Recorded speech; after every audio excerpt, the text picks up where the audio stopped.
পাকিস্তানের সঙ্গে উত্তেজনা এখনো কমেনি।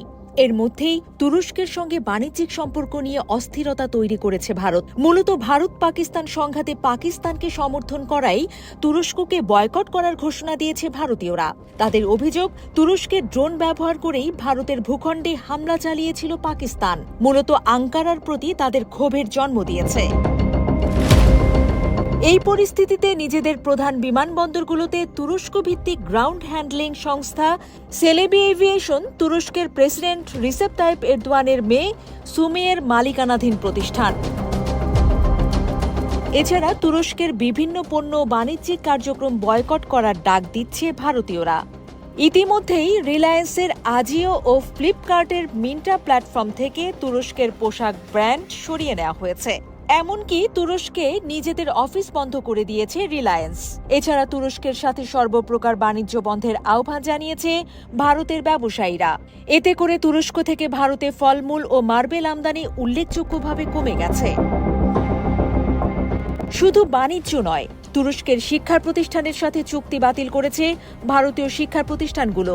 এমনকি ভারতীয় চলচ্চিত্র সংশ্লিষ্টরাও তুরস্কে সিনেমার শুটিং না করার সিদ্ধান্ত নিয়েছে। তুরস্কের পর্যটন ক্ষেত্রেও উল্লেখযোগ্য প্রভাব পড়েছে।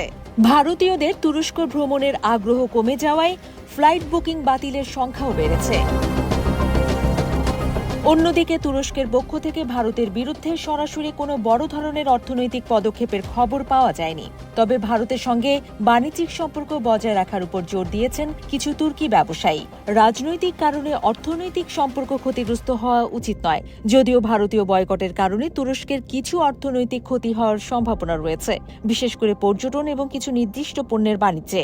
তবে তুরস্ক সরকার আনুষ্ঠানিকভাবে কোনো পাল্টা ব্যবস্থা নিয়েছে কিনা তা এখনো স্পষ্ট নয়। গত সপ্তাহের শুরুর দিকে ভারত ও পাকিস্তানের দ্বন্দ্বে পাকিস্তানের পাশে থাকার কথা জানিয়েছিল তুরস্ক। পাকিস্তানে যুদ্ধজাহাজও পাঠিয়েছিল এরদোয়ানের দেশ। ভারতের বয়কটের ফলে তুরস্কের অর্থনীতিতে বেশ কিছু ক্ষেত্রে নেতিবাচক প্রভাব পড়বে।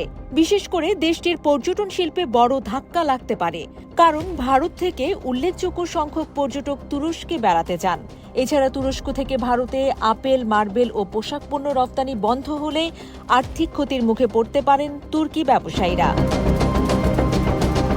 অন্যদিকে তুরস্ক যদি ভারতীয় পণ্য বয়কট করে তবে ভারতের অর্থনীতিতেও কিছুটা প্রভাব পড়বে। তুরস্কে মূলত খনিজ তেল, অটো যন্ত্রাংশ, রাসায়নিক দ্রব্য এবং পোশাক রফতানি করে ভারত।